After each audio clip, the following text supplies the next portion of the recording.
प्रेमाची गोष्ट या मालिकेच्या आजच्या भागात आपण पाहणार आहोत. सागर आणि सावनी त्या ॲक्सिडेंटबद्दल बोलत असतात. त्यावेळी सावनी पाहते तर तेथे मुक्ता आलेली असते. मुक्ताला पाहून त्या दोघांना धक्का बसतो, परंतु मुक्ता पुढे येते आणि म्हणते, सॉरी, मला डिस्टर्ब करायचं नव्हतं आणि मी काहीसुद्धा ऐकलं नाही. सागरला म्हणते, बापू तुम्हाला बोलावत आहेत ते सांगायला आले होते आणि तेथून निघून जाते. आदित्य आणि सई माधवीकडे येतात. तर माधवी सईला म्हणते, किती गोड तयार झालीस तू, काय विशेष आहे आज? तर सई म्हणते, बारसा आहे ना. तर माधवी आदित्याला पाहून म्हणते, कधी आलास, कसा आहेस? तर आदित्य म्हणतो, मी बरा आहे.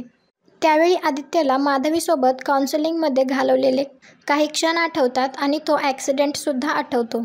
त्यावेळी आदित्य माधवीला विचारतो, तुम्ही कशा आहेत? तर माधवी म्हणते, मी छान आहे, तुझ्याशी गप्पा मारू शकते, खेळू शकते, तुझं बरंच आलो आहे ना, मी सांगितलेल्या सगळ्या गोष्टी लक्षात आहेत ना? तर आदित्य म्हणतो, हो. तर माधवी सईला म्हणते, आदित्य दादा खूप शांत आहे, चेहरा का उतरला आहे त्याचा?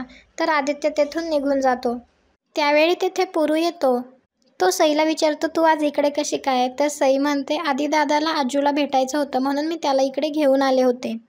तर सई माधवी आणि पुरूला बारशाला येण्यासाठी सांगते आणि म्हणते, मी मुक्ताईला सांगते की तुम्ही येत आहेत, लवकर या.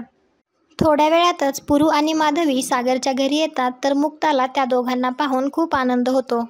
माधवी कार्तिकला बघून म्हणते, हा माणूस जर इथे असेल तर मी इथे थांबणार नाही, असं म्हणून ती तेथून निघून जायला लागते. तर पुरूसुद्धा तिच्यासोबत जातो.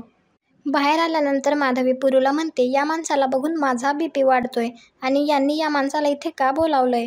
तर पुरू म्हणतो, तो मुलीचा बाप आहे, त्याला बोलावावं वाटलं असेल त्यांना. तर माधवी म्हणते, बाप काय, तो माणूस म्हणण्याच्या सुद्धा लायकीचा नाहीये.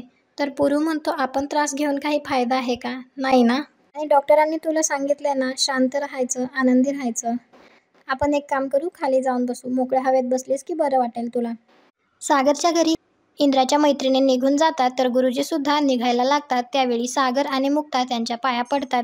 तर त्यानंतर इंद्रा स्वाती आणि कार्तिकला म्हणते, तुम्ही सुद्धा गुरुजींच्या पाया पडून घ्या. तर सागर त्यांना थांबवतो. त्यावेळी गुरुजी तेथून निघून जातात.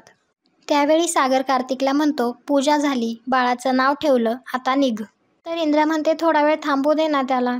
तर सागर म्हणतो, एवढा वेळ थांबू दिलं तेच नशीब आहे त्याचं. गुरुजी जाईपर्यंत शांत बसलो ना मी, आता नाही, आता हाकलणार आहे. सागर कार्तिकला तेथून हाकलून लावतो. कार्तिक बाहेर आल्यानंतर विचार करत असतो. त्याला सगळं आठवत असतं, जसं सागरने आत्तापर्यंत त्याला त्या घरातून हाकलून दिलेलं असतं. त्यावेळी तो मनात म्हणतो, त्या सागर कोळीने माझा अपमान केला, मला सगळ्यांसमोर घरातून बाहेर काढलं. आज तुझे दिवस आहेत, ज्यावेळी माझी वेळ येईल ना, त्यावेळी मी तुला सहजासहजी सोडणार नाही. तू मला जितका त्रास दिलायस ना, त्याच्या दुप्पट त्रास मी तुला देईन. या कार्तिकसोबत पंगा घेतलायस तू, आता बघच मी काय करतो ते.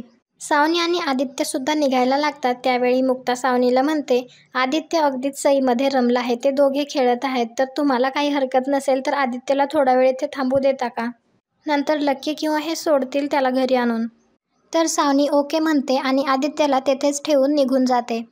स्वाती रडत रडतच रूममध्ये निघून जाते. माधवी आणि पुरू बाहेर बसायला आलेले असतात. त्यावेळी माधवी म्हणते, मुक्ताला या अशा लोकांसोबत राहावं लागतंय. तर पुरू म्हणतो, डॉक्टरांनी काय सांगितलंय तुला, मेंदूवर जास्त ताण घ्यायचा नाही.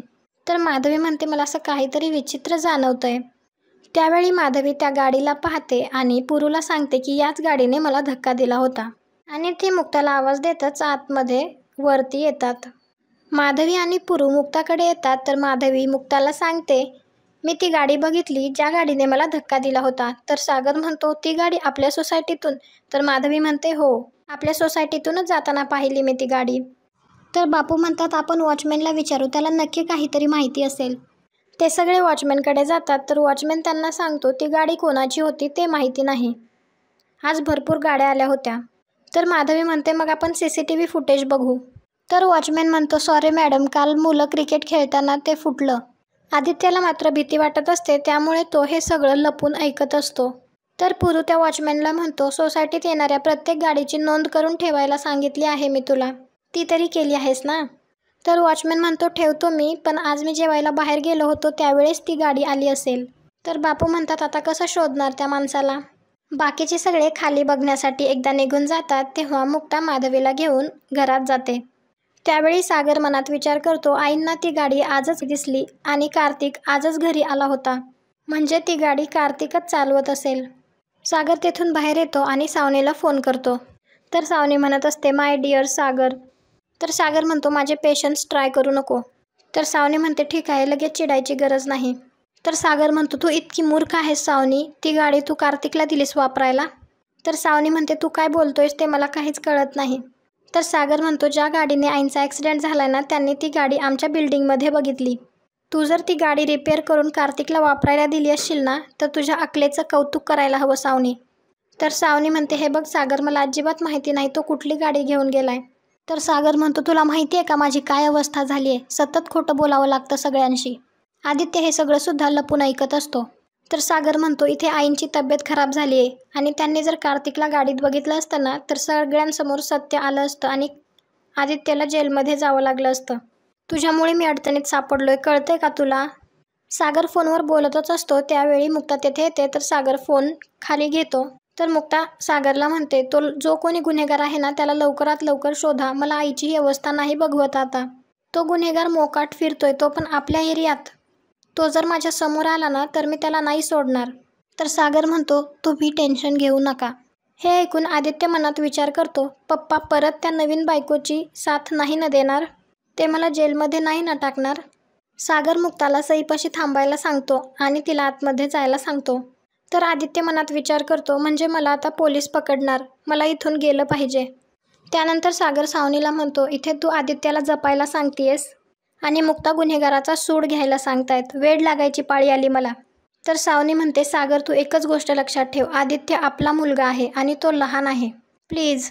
असं म्हणून ते फोन ठेवून देतात आणि आजचा भाग इथेच संपतो. पुढील भागात आपण पाहणार आहोत, आदित्य तेथून निघून जातो. तर घरातील सगळेजण आदित्यला शोधत असतात, परंतु आदित्य मात्र त्यांना कुठेच सापडत नाही. त्यावेळी सावनी येते आणि म्हणते, जेव्हा तुझ्या पोटचं बाळ हरवेल ना, तेव्हा तुला कळेल. पण तुला कसं कळणार ना, कारण तुला तुझं बाळ कधी होऊच शकत नाही. कुठे गेला असेल आदित्य? तुम्हाला काय वाटतं? कमेंट करून नक्की सांगा.